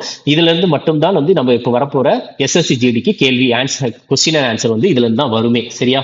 ஏன்னா வந்து நம்ம கம்ப்ளீட் அனாலிசிஸ் 360 டிகிரில இந்த சென்சஸ்க்கான நோட்ஸ் வந்து நம்ம எடுத்திருக்கோம். ஓகே, சரி. இப்போ இந்த சென்சஸை பொறுத்த வரைக்கும் நான் இதுலயே எழுதுறேன். ஓகே, நான் இங்க எழுதுறேன் பாப்புலேஷன். ஸோ அப்போ வந்து இந்தியாவுடைய பாப்புலேஷன் எப்படி பிஓபி அப்படின்னு போட்டிருக்க மக்கள் தொகை எவ்வளவு அப்படின்னு பார்த்துட்டீங்கன்னா அப்ராக்சிமேட்டா 121 கோடி, 121. ஸோ அப்போ அந்த 121 கோடியில வந்து பார்த்துட்டீங்கன்னா மேல் ஆண்களுடைய சதவீதம் வந்து எவ்வளவுன்னா 51.54%, 51.54%. அதுல ஃபீமேல் பெண்களுடைய சதவீதம் வந்து 48.46%. ஸோ அப்போ அதில் 48.46 பக்கத்தில் என்ன இருக்கு? இது இல்லை. ஸோ ஆன்சர் வந்து என்ன அப்படின்னு பார்த்துட்டீங்கன்னா பக்கத்தில் இருக்க வேல்யூ 48.5 தான். ஓகே, ஸோ இதை வந்து தெரிஞ்சுக்கோங்க. நெக்ஸ்ட் 2011 சென்சஸ் நடக்கிறப்ப வந்து அந்த டைம்ல வந்து ரெஜிஸ்ட்ரார் ஜெனரல் அண்ட் சென்சஸ் கமிஷனரா இருந்தது யாருன்னா சிஎம் சந்திரமௌலி அவர்கள்.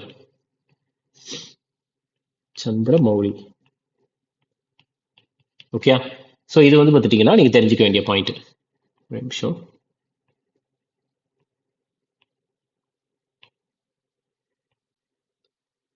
Registrar general and census commissioner யாருன்னா டாக்டர் சிஎம் சந்திரமௌலி. ஓகே, இது புரிஞ்சிருச்சா? நெக்ஸ்ட் வந்து பார்த்துட்டீங்கன்னா நம்மளுக்கு இந்த நார்மலா சென்சஸ் பொறுத்த வரைக்கும் சென்சஸ் ஃபர்ஸ்ட் சின்க்ரனைஸ்டு சென்சஸ் நான் சின்க்ரனைஸ்டு சென்சஸ் அதெல்லாம் பார்த்தோம்ல. ஸோ சென்சஸ் பொறுத்த வரைக்கும் ஃபர்ஸ்ட் சின்க்ரனைஸ்டு சென்சஸ் அப்படின்னு சொல்லுவாங்க. சின்க்ரனைஸ்டு அப்படின்னா வந்து ஃபர்ஸ்ட் வந்து நான் சின்க்ரனைஸ்டு தான். மொத்தம் வந்து 2 வருஷம் இருக்குது. ஓகே, 2 வருஷம் என்ன அப்படின்னா 1872 ஒன்று, அதுக்கப்புறம் வந்து பார்த்துட்டீங்கன்னா 1881 ஒன்று. ஸோ 1872 ஃபர்ஸ்ட் நான் சின்க்ரனைஸ்டு சென்சஸ். நான் சின்க்ரோனைஸ்டு சென்சஸ். நான் சின்க்ரோனைஸ்டு சென்சஸ் அப்படின்னா இந்தியாவில் வந்து டோட்டலா எடுக்காம அங்கங்க எடுத்தது. ரைட்டா, ஒரு குறிப்பிட்ட இடத்துல மட்டும் எடுத்தது. ஆனா 1881 ஃபர்ஸ்ட் சின்க்ரனைஸ்டு சென்சஸ் இந்தியா ஃபுல்லாவே எடுத்தாங்க. அந்த 1881 இருந்து 10 வருஷத்துக்கு ஒரு தடவை இந்தியாவில் எடுக்கப்பட்டுக்கிட்டே இருக்குது. ரைட்டா, இந்த 2021 மட்டும் எடுக்கல. காரணம் என்னன்னா கொரோனா. ரைட்டா, ஸோ ஃபர்ஸ்ட் நான் சின்க்ரனைஸ்டு சென்சஸ் எடுக்கிறப்ப இந்தியாவுடைய கவர்னர் ஜெனரலா இருந்தவர் யார் அப்படின்னா மாயோ. இந்தியாவுடைய கவர்னர் ஜெனரலா இருந்தவர் மாயோ. 1881 வந்து இருந்தது யார் அப்படின்னா ரிப்பன். கவர்னர் ஜெனரலா இருந்தது யாருன்னா ரிப்பன். ஸோ இது அதிகமா வந்து எக்ஸாம்ஸ்ல கேட்டிருக்காங்க. ஓகே, ஸோ இந்த 2011 சென்சஸ் பொறுத்த வரைக்கும் பார்த்துக்கோங்க யார் ரிஜிஸ்டர் ஜெனரல். இது திரும்ப நம்ம ரிவிஷன் பண்ணிக்கிட்டே தான் இருக்க போறோம். மக்கள் தொகை அப்படின்றது இங்க இருக்குது, இங்க நான் மென்ஷன் பண்ணியிருக்கேன். ஓகே, பாப்புலேஷன் 121 கோடி, மேல் எத்தனை சதவீதம், ஃபீமேல் எத்தனை சதவீதம் அப்படின்றத பாருங்க. நெக்ஸ்ட் அடுத்த கேள்வி வந்து எதை பத்தி கேட்டிருக்காங்கன்னு பாருங்க. Indian polity. ஸோ இந்திய அரசியலமைப்புல வந்து பார்த்துட்டீங்கன்னா right to freedom of religion எந்த ஆர்டிகல்ல இருந்து எந்த ஆர்டிகல் வரைக்கும் மென்ஷன் பண்ணியிருக்காங்க அப்படின்றதான் கேள்வி. இதுக்கான ஆன்சர் வந்து ஆர்டிகல் 25 இருந்து 28 வரைக்கும் அடிப்படை உரிமையில வந்து உங்களுக்கு என்ன சொல்லியிருக்காங்கன்னா மத சுதந்திரத்துக்கான உரிமை வந்து ஆர்டிகல் 25 இருந்து 28 வரைக்கும் சொல்லியிருக்கிறாங்க. ஓகே, நெக்ஸ்ட் அடுத்த கேள்வி வந்து பாருங்க. ஸோ இதில் என்ன கேட்டிருக்காங்க அப்படின்னா கேரளாவில் வந்து உருவான டான்ஸ் ஃபார்ம், 2 டான்ஸ் ஃபார்ம்ஸ் வந்து என்ன அப்படின்றது தான் கேட்டிருக்காங்க. இதுக்கான ஆன்சர் வந்து கதகளி மற்றும் மோகினி ஆட்டம். கதகளி மற்றும் மோகினி ஆட்டம் 2 டான்ஸுமே வந்து கேரளாவில் உருவானது தான். ரைட்டா, சரி. இப்ப கதகளியை பொறுத்த வரைக்கும் நம்ம பார்த்தோம் அப்படின்னா கதகளியோடைய ஸ்டோரி அப்படின்றது ராமாயண மகாபாரதத்துல இருந்து எடுக்கப்பட்டதா இருந்துச்சு. அதுக்கப்புறம் வந்து கதகளி வந்து கடவுளுக்கும் அதுக்கப்புறம் வந்து பாத்தீங்கன்னா டீமன், அதாவது தீய சக்தி, அதற்குமான ஒரு ஃபைட்டு, ஒரு சண்டையை வந்து வெளிப்படுத்துற மாதிரி இருக்கும் கதகளி. அதுக்கப்புறம் ரவீந்திரநாத் டாகூர் வந்து கதகளியை வந்து பார்த்துட்டீங்கன்னா அது ரிவைவ் பண்ணார், அதாவது அழிஞ்சு போய்கிட்டு இருந்த மாதிரி இருந்ததை வந்து திருப்பி புதுப்பித்தார் அப்படின்ற மாதிரி சொல்றாங்க. மெயினா வந்து வங்காள பகுதியில வந்து பாப்புலர் ஆக்கினார். யாருன்னா ரவீந்திரநாத் டாகூர் அவர்கள். கதகளியை வந்து கதை அப்படின்னா டான்ஸ், களி அப்படின்னா பெர்ஃபார்மன்ஸ். சரியா, டான்ஸ் பெர்ஃபார்மன்ஸ். இந்த கதகளியை அதாவது ஜவஹர்லால் நேரு வந்து பாத்துட்டீங்கன்னா ஒட்டம் துள்ளல் அப்படின்ற டான்ஸை வந்து ஏழைகளுக்கான கதகளி அப்படின்னு சொல்லி இருக்கிறாரு. ஒட்டம் துள்ளல் அப்படின்னு கேரளாவில் ஒரு டான்ஸ் இருக்கு. அந்த டான்ஸை வந்து கதகளி ஆஃப் த புவர் அப்படின்னு ஜவஹர்லால் நேரு சொல்லியிருக்கிறார். ரைட்டா, அதுக்கப்புறம் வந்து கதகளி டான்ஸ் வந்து எதுல ஸ்டார்ட் ஆகும் அப்படின்னா கேலி கூட்டு, அதுல வந்து ஸ்டார்ட் ஆகும். இது வந்து ஆடியன்ஸோட அட்ராக்ஷனை பெறுவதற்கு இந்த ஒரு விஷயம் வந்து உருவாகும், கேலி கூட்டு. ஓகே, அடுத்த கொஸ்டின் என்ன கேட்டிருக்காங்கன்னா வேதங்கள். ஸோ நம்மளுக்கு வந்து பார்த்துட்டீங்கன்னா டோட்டலா 4 வேதங்கள் இருக்குது. ரைட்டா, அந்த 4 வேதங்கள்ல வந்து மிக பழமையான வேதம் வந்து ரிக்வேதா. அந்த ரிக்வேதா எத்தனை வருஷத்துக்கு முன்னாடி எழுதப்பட்டது அப்படின்றதுதான் கேள்வி. இதுக்கான ஆன்சர் வந்து பார்த்துட்டீங்கன்னா 2500. சரியா, ஸோ இதுக்கான ஆன்சர் வந்து 3500 பிசி. ரைட்டா, 3500 பிசி அப்படின்னா கிரைஸ்ட் பிறப்பதற்கு 3000 ஆண்டுகளுக்கு முன்பு எழுதப்பட்டதுதான் ரிக்வேதம் அப்படின்ட்டு. டோட்டலா வேதம். ஸோ டோட்டலா வந்து பார்த்துட்டீங்கன்னா இதுல நம்ம வந்து இது வந்து ஹிஸ்டரி கிளாஸோட நோட்ஸ், நம்மளுடைய ஜிஎஸ் கோர்ஸ்ல பாத்தீங்கன்னா ஹிஸ்டரி கிளாஸோட நோட்ஸ்ல இது இருக்கும். அதை வந்து நான் அப்படியே காப்பி பண்ணியிருக்கேன். ஓகே, ஸோ வேதங்கள் அப்படின்றது டோட்டலா 4 வேதங்கள் இருக்கு. ஒன்னு வந்து ரிக்வேதம், இன்னொன்னு யஜுர்வேதம், சாமவேதம், அதர்வேதம் அப்படின்னு 4 வேதங்கள் இருக்கு. ஸோ ரிக்வேதம் எதை பத்தி பேசுது அப்படின்னா hymns and scriptures.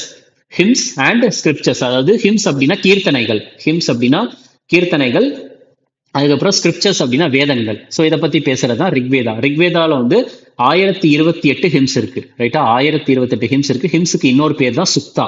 Okay, so ரிக்வேதாவில் வந்து எத்தனை மண்டலம் இருக்குதுன்னா டோட்டலா 10 மண்டலம் இருக்கு.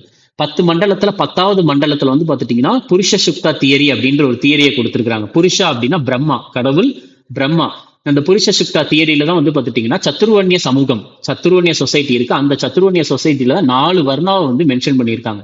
4 வர்ணால எதெல்லாம் அப்படின்னு பாத்துட்டீங்கன்னா பிராமணர்கள், சத்திரியர்கள், வைசியர்கள், சுத்ரர்கள். ரைட்டா, பிராமணா அப்படின்றது இதெல்லாமே வந்து இந்த மவுத், ஆர்ம்ஸ், தைஸ், ஃபீட்னு கொடுத்துருக்காங்கல்ல, அதாவது பிராமணர்கள் வந்து கடவுள் பிரம்மாவினுடைய வாயிலிருந்து பிறந்த வந்தவர்களாகவும், சத்திரியர்கள் வந்து பிரம்ம கடவுளின் ஆர்ம்ஸ்ல இருந்து, அதாவது கையிலிருந்து வந்தவர்களாகவும், வைசியர்கள் வந்து பிரம்ம கடவுளின் தொடையிலிருந்து, துடைப்பகுதி தைஸ்ல இருந்து வந்தவர்களாகவும், சுத்ரர்கள் வந்து பிரம்மா கடவுளின் கால் பாதத்திலிருந்து வந்தவர்களாகவும் இதுல சொல்லியிருக்கிறாங்க. ரைட்டா? சோ இதெல்லாம் இதுல சொல்லியிருக்குன்னா ரிக்வேதம்ல 10வது மண்டலத்துல டோட்டலா எத்தனை மண்டலம் இருக்குன்னா 10 மண்டலம் இருக்கு.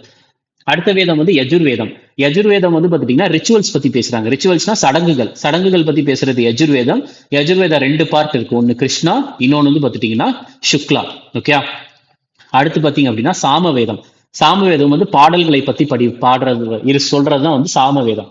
அதர்வேதம் அப்படின்றது வந்து மெடிசின், அதுக்கப்புறம் வந்து பிளாக் மேஜிக் அதெல்லாம் பத்தி சொல்றது. டோட்டலா 10 காண்டாஸ் கலெக்ஷன் அப்படின்ட்டு சொல்றாங்க. ரைட்டா?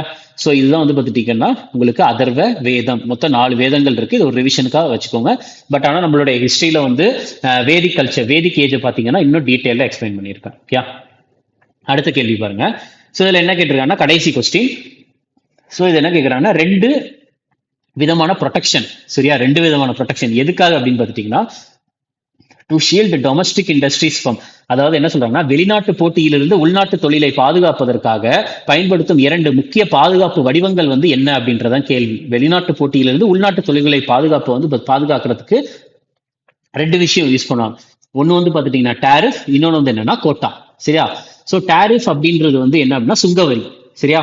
சோ டேரிஃப் அப்படின்ற சுங்கவரியை வந்து குறைப்பாங்க. ரைட்டா? சோ அது என்ன பண்ணுவாங்க அப்படின்னா இப்போ மலேசியா இருக்கு. மலேசியாவில இருந்து இந்தியாவுக்கு வந்து டெக்ஸ்டைல்ஸ் வருது, துணி பொருட்கள். சரியா? துணி ரிலேட்டடான பொருட்கள் எல்லாமே வருது. ஆனா ஆல்ரெடி வந்து இந்தியாவிலேயே வந்து நிறைய பேர் வந்து துணி உற்பத்தி செஞ்சுக்கிட்டே இருக்கிறாங்க.